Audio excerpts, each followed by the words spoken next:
Hello po mga kababayan, kamusta po kayong lahat? And once again, welcome back to another episode of Simply Talkies Vlog.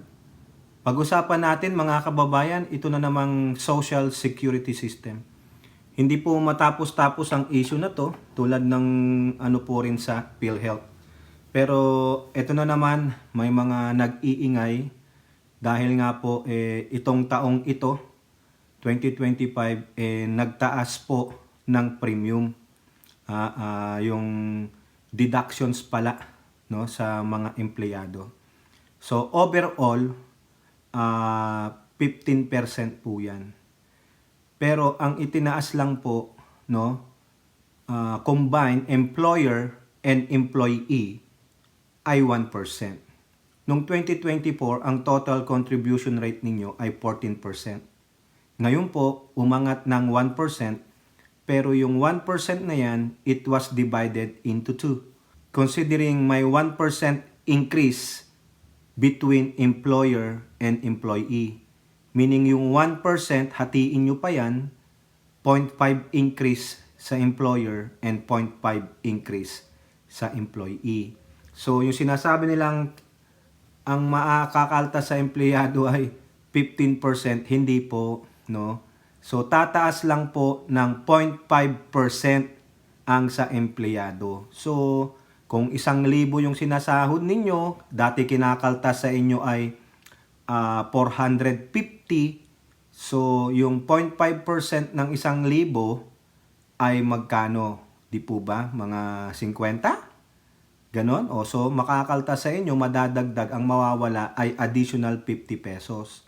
At ngayon nga po, dahil nga po dyan sa increase na yan, mga kababayan, marami po ang nananawagan, mostly mga progressive groups at ilang mga mambabatas sa Pangulo na kung maaari ay ipatigil muna ang 1% increase. No? Ang masakit, at parang nasimulan kasi ito sa PhilHealth, na ang PhilHealth ay walang subsidiya sa GAA 2025. At ito naman tong mga to parang namimihasa po no? One after the other. No, dito po sa balita ng GMA News Online, sabi lang po dito nung January 5, no? Babalikan lang natin. Palace urged to postpone SSS rate hike, no? May nananawagan po na i-postpone nyo muna ang pagtataas nitong SSS. Sino po nagre-request niyan, no? Dati pong Social Security CEO and President at ngayon ay tumatakbo pong mambabata sa pamamagitan ng party list. Yan po ay si Rolando Ledesma Makasait. No? Sabi niya lang po dito, binabalikan lang natin. We urge Malacanang to request the SSS Board to temporarily suspend the implementation of any premium increase. The SSS reported an income of over 80 billion in 2023 and a record-breaking 100 billion in 2024, sabi ni Makasait. No? Ang tanong dito, mga kababayan, bakit nung panahon ni Makasait, kasi I think ito lang last year siya nag-resign no? Bakit hindi mo yan sinuggest ng maaga sa Malacanang, in-explain mo? Di po ba na pwede naman nating isuspend muna, wag tayong mag-increase, kasi every 2 years po ang increase niyan base po dun sa nakita nating chart o table, nag-i-increase yan ng 1% every 2 years. Yung 1% divided pa yan, no? Between the employer and the employee. So, ang pinagtataka ko lang, itong si Makasait na siyang tatakbo bilang representante ng GSIS Pensionado Party List, bakit hindi mo na yung pinitch sa Pangulo? Para at least napakinggan kayo ng Pangulo, no, na pagtipon-tipon kayo para at least alam naman nila na o nga naman ano ang magiging makakasamang epekto nito sa ating mga kababayan, lalo-lalo na ngayon mataas pa rin ang presyo ng mga bilihin, no, yung inflation rate natin. However, after na mapakinggan yun ng mabalitaan ng Malacanang, 2 days after, dito po sa balita ng Manila Bulletin, sabi po dito, Palace on SSS contribution hike. It was well studied.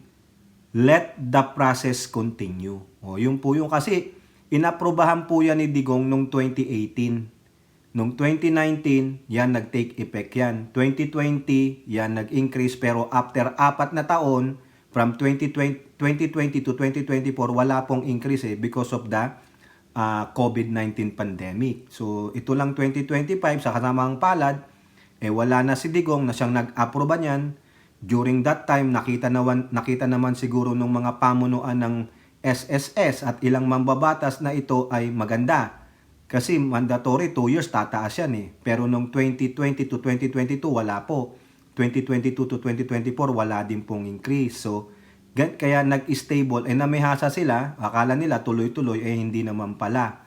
So eto nangyari. Ang sabi ng Malacanang, it was well studied.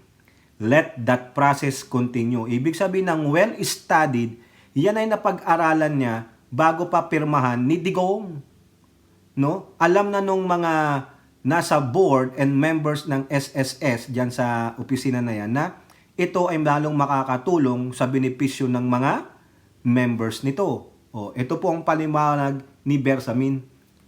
Increases such as the hike in members' contribution to the SSS were studied well based on actuarial considerations. So, ano pang ibig sabihin ng actuarial? Yung actuarial na yan, ibig sabihin, relating to the statistics. Ibig sabihin, may numero, no? Paano lang na-calculate yung insurance premium o tulad ng sa SSS. No? When you say the actuarial, it is relating to statistics. It relates to the numbers. So tulad nga ng sinasabi ko kanina, nakita yan nung mga SSS board members and the likes na may cost-benefit sila based on their analysis. Ngayon, sabi ni Bersamin, no, na may actuarial considerations, may numero, nakita nila. E.S. Bersamin said, we cannot be that arbitrary over proposed increases that have gone through actuarial studies such as the SSS contribution. Hindi naman pwedeng baliwalayin lang kasi may talagang merong mga numero, no? Na-aprubahan pinirmahan ng Pangulo. Ibig sabihin, nakita nila na maganda nga ito. He asserted that the process must be continued and let it produce results based on what was predicted. Kaya nga, let the process go on and then tignan natin kung ano magiging epekto niyan. Hindi yung ngaw-ngaw kayo ng ngaw-ngaw kung ano-anong numero ang pinagbabato nyo. Sinasabi nyo lang na 15% ang increase. Hindi po Hindi pinapaliwanag sa inyong mabuti. Ang actual increase, ang totoong increase lang sa inyong SS contribution is 1%. And then that 1% is divided pa. Ang maidadagdag nyo sa inyong current contribution based on your gross pay ay 0.5%. 'Di ba? Hindi nga po lumabas ng 5% Kasi ang total contribution nyo ng 2024 14%. Ngayong taong 2025 magiging 15%. So ano ang difference? 1%. So yung 1%, hahatiin nyo pa yun. Di ba? 0.5 sa employer ang magbayad. 0.5 sa inyo as empleyado. So magkano yung taas niyan? Depende po sa gross pay ninyo. So mababawasan lang kayo na, magkano? 10 piso? Ganon. Ewan ko po kung paano po yung ino-compute. Basta magiging 15%. Pero hindi po yung lahat ng 15% ikakalta sa sahod ninyo. Kaya sabi ni Bersamin, hayaan nyo muna. Let the process continue and then we'll find out.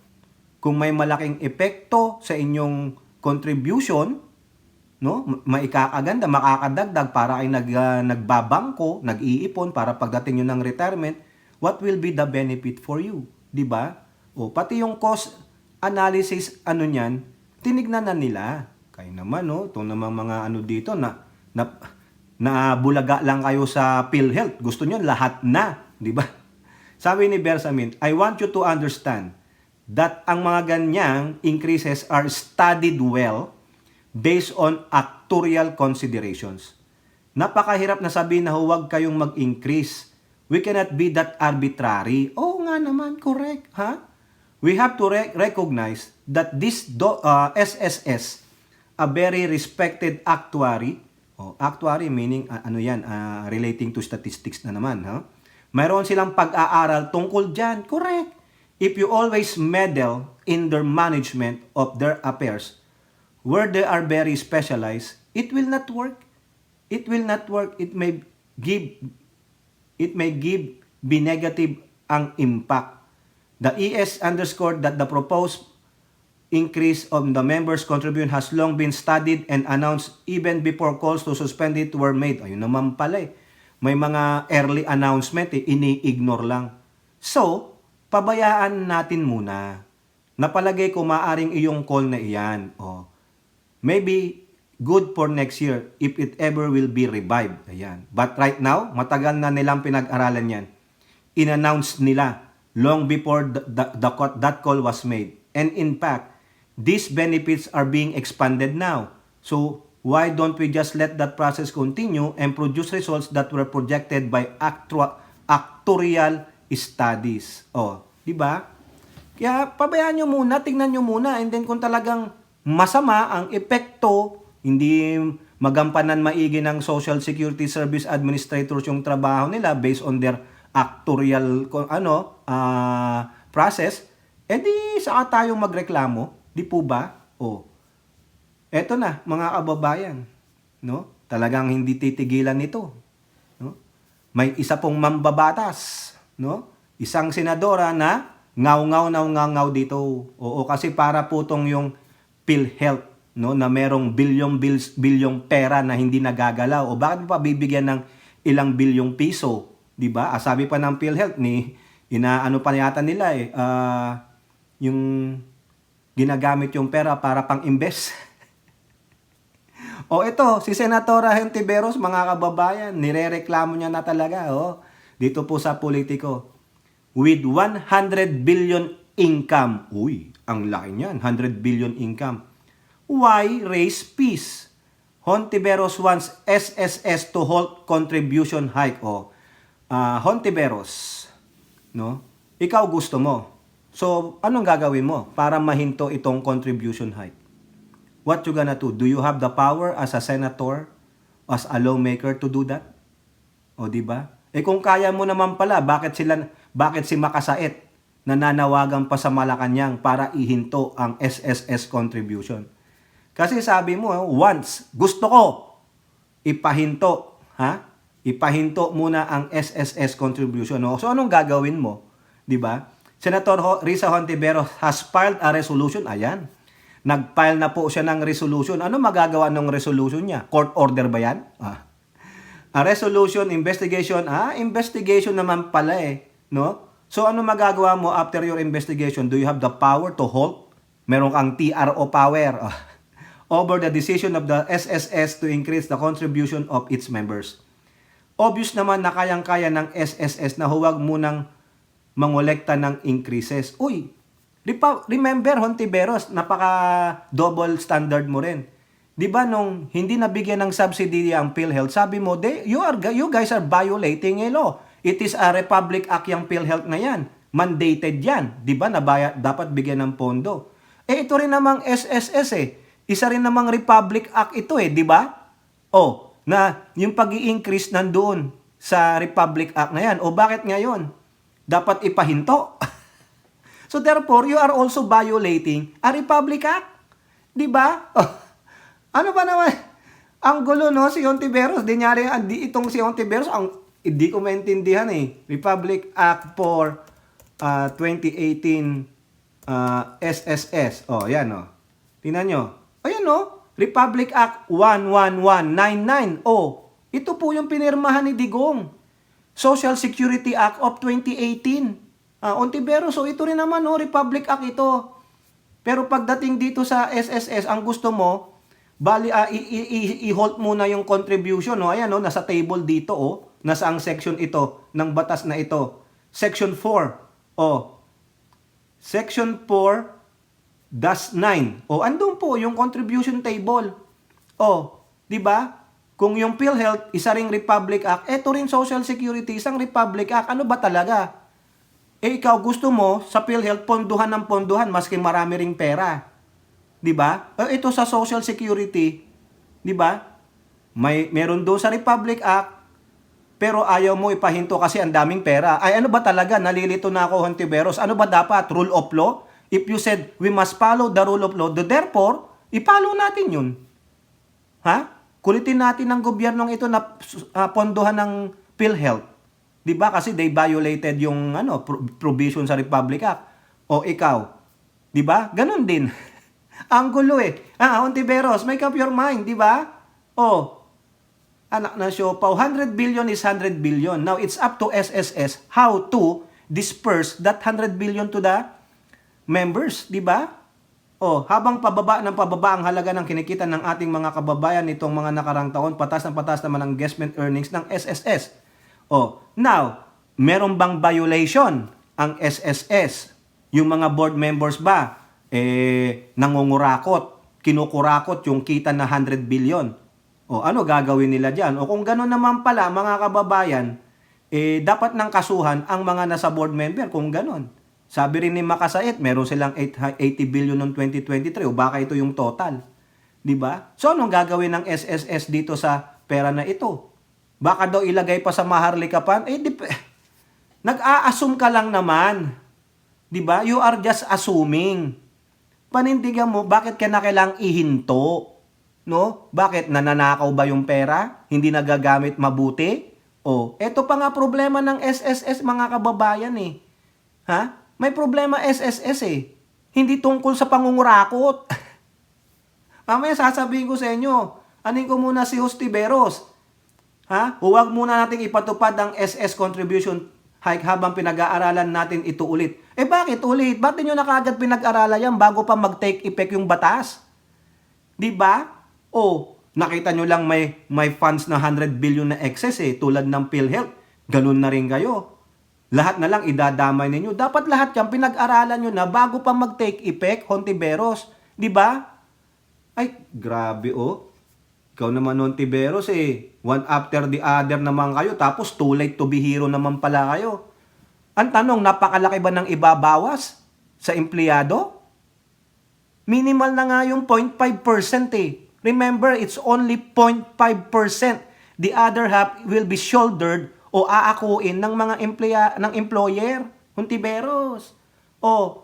Now, punta tayo doon sa pinakamalaking problema ng Social Security. Ha? Hindi po sa pangungurakot. Ano ang nakita ni Grace po? Ito na. Di ba siya may resolution si Hontiveros na iimbestigahan niya daw yan? Ito rin po. Gusto rin ni Hontiveros, ni Senator Grace po, na mag-imbestiga dahil itong SSS ay sobrang inefficient. No? Parang hindi sila effective sa pangongolekta ng contribution. Sabi sa GMA News, probe on inefficient SSS contribution collection sought in Senate. Ayan na, magkakaroon na naman sila ng inquiry na naman ito. Si Hontiveros may inquiry, ito may inquiry, baka pag-iisahin na lang ito. Sino ba? Paano hindi nakokolekta? Hindi sila nakakakolekta sa mga delinquent employers, yung mga kumpanya na nagtatago sa SSS o baka nagamit yung pera. Delinquent mga pabaya, delinquente. Hindi ko na matagalog kung ano yung delinquent, delinquente na lang. Under proposed Senate resolution, ito kay po ito, 1279, who chairs the Senate Committee on Finance, cited audit reports that the SSS only collected 2.48 billion or less than 3% of the 94.97 billion targeted in 2022 and only 4.581 billion or 4.89 of the 93.747 billion collectibles in 2023. So, sabi ni Hontiveros, may excess kayong 100 billion tapos hindi pa pala maganda ang inyong collection kasi may mga employer na delinquente. This leave at least 89.7 billion that are yet to be collected from 420,627 employers. Dapat i-penalize itong mga to. Bakit hindi nagre-remit itong mga employers na ito at ano ang ginagawa ng Social Security? Dahil ba dami niyong pera? Sabi ni Hontiveros, so that's why your collection process is not that good? Hayaan nyo lang. Dami naman tayong pera eh. Di ba? Any increase in contributions will be rendered ineffective in extending the SSS fund like as projected if the agency collection rates continue to remain. Oo nga naman. Kolekta lang sila ng kolekta ng contribution, hindi naman pala na ipo-forward. Kaya pagdating ng empleyado, meron siyang gagawing SS loan o anumang gagawin niyang ano sa SS contribution niya, sasabihin, oy, kulang ka eh. Hindi ka nag-remit ng 2 years eh. Kaya ganyan lang kababa ang iyong SS. Ha? Eh bakit sa pay stub ko, nababawasan ako? Trabaho po ng employer ang mag-remit. Hindi po trabaho ng employee ang mag-remit dahil kinakaltas yun sa kanyang sahod unless otherwise you are kasambahay or self-employed. Ikaw ang mismong magre-remit. Pero pag you are an employee to a company, you have an employer, eh dapat yung employer ang mag-submit niyan. Di ba? O, ano na? Kaya ito, iimbestigahan daw po ni Grace ko. Magkakaroon naman sila. O, si Hontiveros, 1269, yung kanyang resolution. Deferment. Huwag munang mag-effect yung rate hike ng SS. Si Grace po, ang kanya naman, Senate Resolution 1279. O, kinakailangan imbestigahan bakit hindi nakakakolekta ng tama ang SSS. Eh, tulad nga ng sabi ko, baka nga sa laki ng kanilang excess fund eh. O baka talagang din na mahaluka yung employer, eh baka nagsara na. Yun ang problema. Nasaan yung contribution ng mga empleyado? Eh yun, tinoknat na. Tinakbo na ng employer. Eh delinquent na eh, baka nga nagsara. File na ng bankruptcy, talagang sarado na. So yan po mga kababayan, no, hanggang ngayon hindi pa rin natatapos itong issue dito sa social security system na ito, sa PhilHealth na to, lagi na lang may problema mga kababayan. Ano pa ang pwedeng pag-usapan diyan tungkol sa pera ha? PhilHealth, SSS, pag-ibig, ano pa? Visit na yan. O kayo po, ano po yung masasabi? Comment down below and don't forget to like and share. Hope to see you in the next videos. Bye-bye. God bless.